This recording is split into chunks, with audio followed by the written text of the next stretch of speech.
Welcome to Paint With Me. Today we're painting this beautiful Christmas scene called Jesus is Born. This quick watercolor sketch is the perfect way to explore the magic of watercolor. So let's get started. So to begin with, I'm laying in a light wash, if you will, of this flesh color. And when I say lightly, I mean you mix the pigment with half water, half pigment. And so I've got a little bit of the red, a little bit of the burnt sienna to warm it up just a little bit. And as I'm doing so, softening the edges.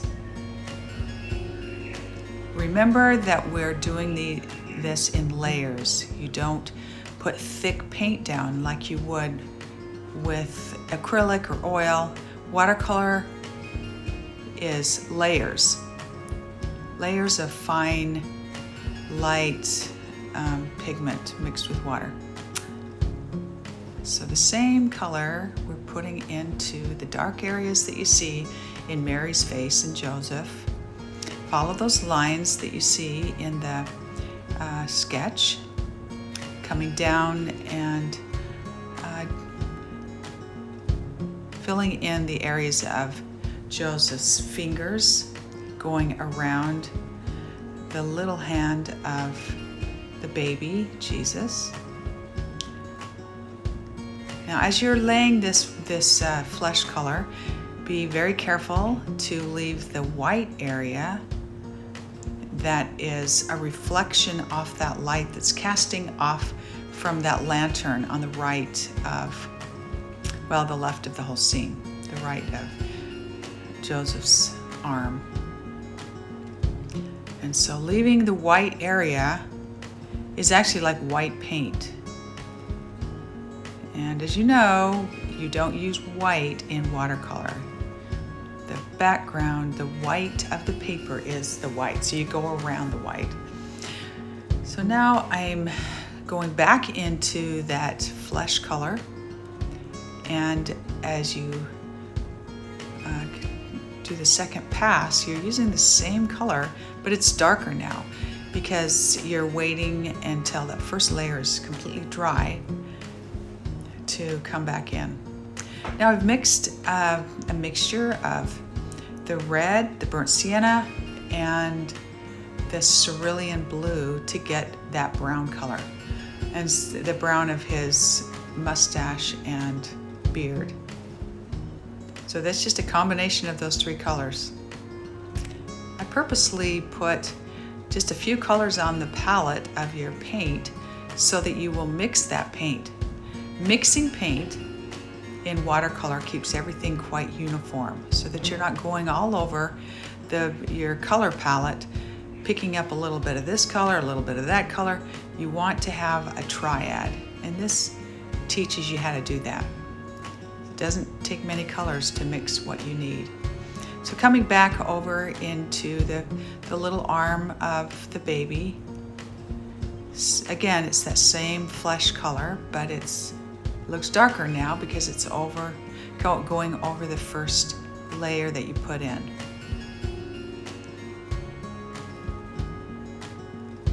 And as you're going into those dark areas on Mary, remember to use the very tip of your brush. It's a high quality brush that you have in your kit, and that will allow you to have very good detail.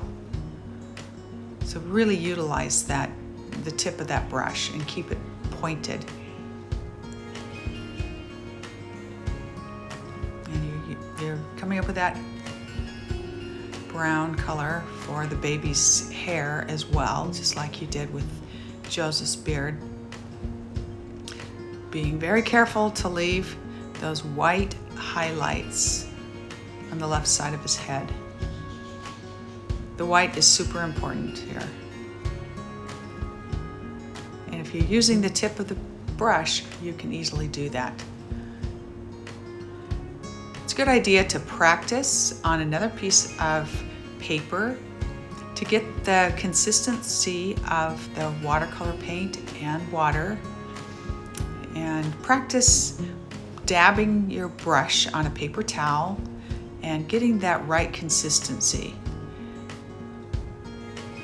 Don't want too much water, don't want too much pigment, just the right amount, because we're doing layer after layer. That's where you get that rich, clean look of watercolor. If you use too much pigment, it can, as it dries, it can come across this kind of a pasty, chalky look that you don't want. So I'm layering now the darks of Joseph's hair, leaving those highlights, and that gives a look of dimension in his hair. Keep in mind, when you're doing hair, you're not doing strands of hair, you're doing shapes. Squint your eyes and look for shapes in the image. And that will give you a nice rich look instead of just a bunch of straggly hairs. Now that blue that you're laying in to begin with on that the blue clothes of Joseph just goes around the fingers and hands of the baby. And even that little amount of color starts to make those hands really start to stand out. The hands of Joseph and the baby are really part of the focal point of the design here. It brings your eye up into Joseph's face, around to Mary's face, right down to the baby, and back up. You want the viewer's eye to stay on the center of interest, what the painting is about. So as it dries, I come back in and touch up some areas that need a little bit more work, a little bit more contrast. And as I bring this blue right up against those hands, look how the hands start to pop. And that dark area from Mary's head dress, between her head and Joseph's head, is starting to help their faces to really stand out. Any place you can find contrast, that's what you want to do. And when you look at the headdress of Mary, the first thing that is really tempting to do is dig your brush into that dark pigment and make it super dark. And that's not what you want to do. You're laying this blue in just like you laid in those light colors of flesh in their face. It's not that dark. It's still pretty subdued, because you're going to go back over this 3 or 4 times. And again, paying very close attention to leaving the light areas. Now coming down in Mary's clothes underneath the headdress. Oh, I forgot her little neck. But the clothes and the swaddling clothes of the baby, that's white. To the viewer, they're saying that's white. But look at all the color that you can still use for the folds, the shadows, but it still reads as white. So you want to keep these pretty delicate, but let colors blend into colors. You got some blues, some purples, but they're very watered down. And so this still gives the look of white swaddling clothes, and the white clothes underneath the headdress of Mary. Now, coming back to the headdress that's good and dry before I come back in the second pass, now I'm looking for folds in the headdress.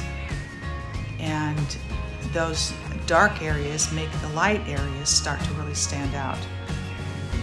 And you can soften some of those edges as well. Some hard edges and some soft edges are a good idea there too.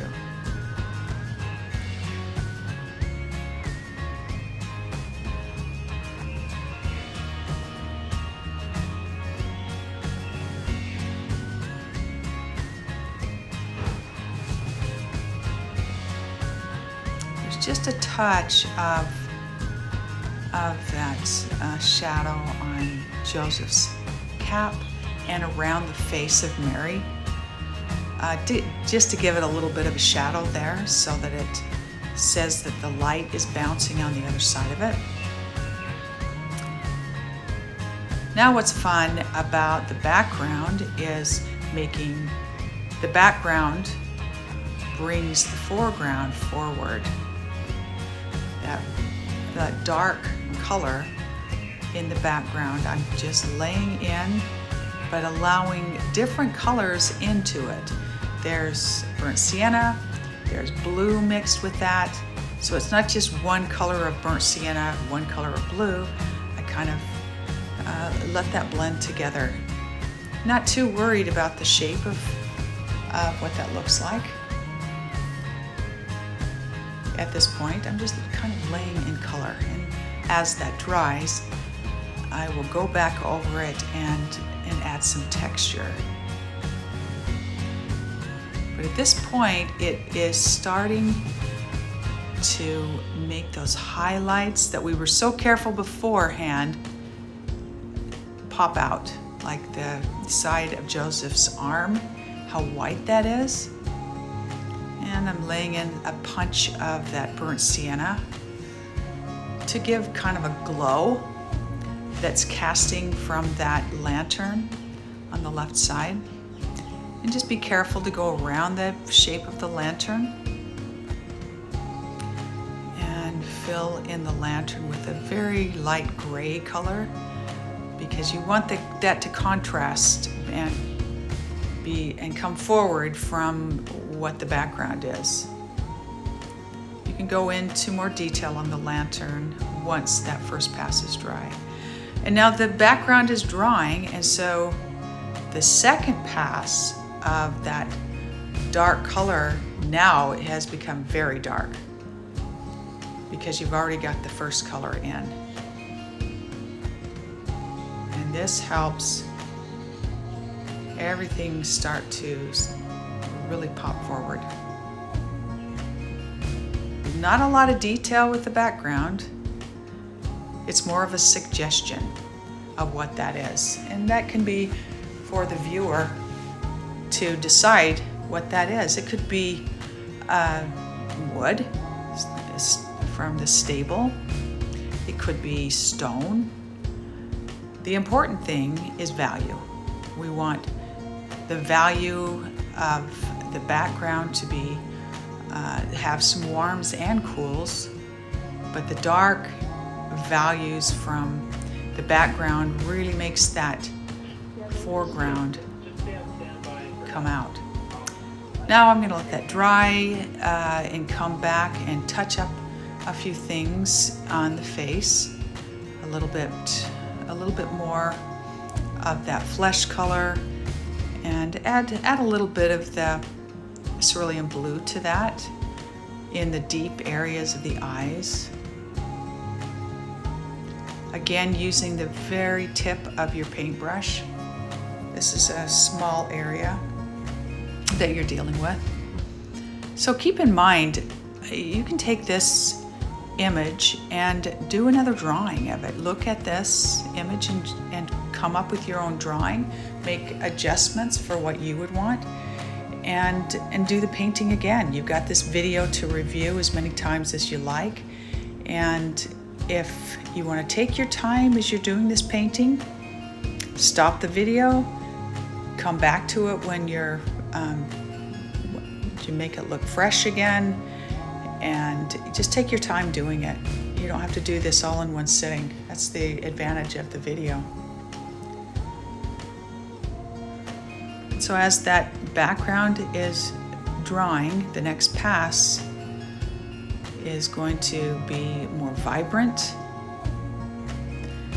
And I'm trying to lay this out in a horizontal way, but add texture as I go. So you can scrub the area a little bit for texture.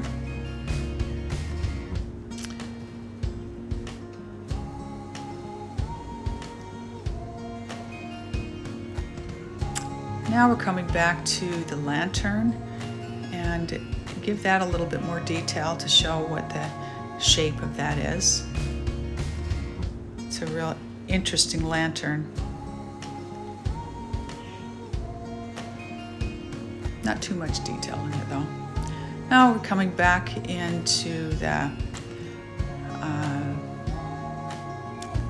straw that tells the story of where they're at.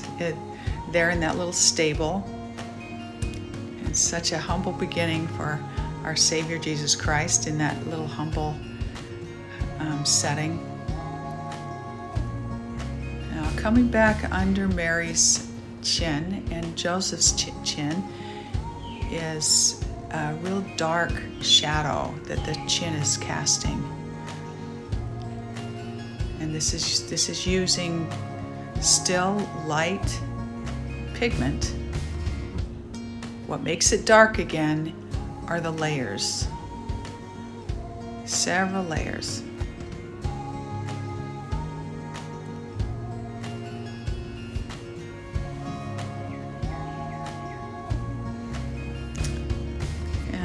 I recommend that when you come close to the finish of your painting that you stand back from it, squint your eyes, and look what is fading away that needs to pop forward and what is too much detail that needs to be kind of dumbed down a little bit. And in this case, I think there still needs to be more detail in the headdress, which I'm laying that in right now. That headdress is providing the opportunity of your eye traveling where it needs to go within the design.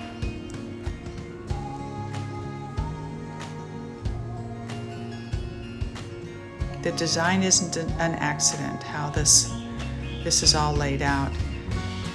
Again, the eye travels in the direction of the folds of her headdress, and it comes around to the head of Joseph, around his arm with the baby's hand. It goes right back up to their face. We don't want the viewer to trail off. We want the viewer to stay exactly where the center of interest is, which in this painting is very obvious. So here's some areas in his hair that casts a dark shadow from his cap. I'm going back over. Again, look for those shapes in the hair. We're not looking for strands, just shapes.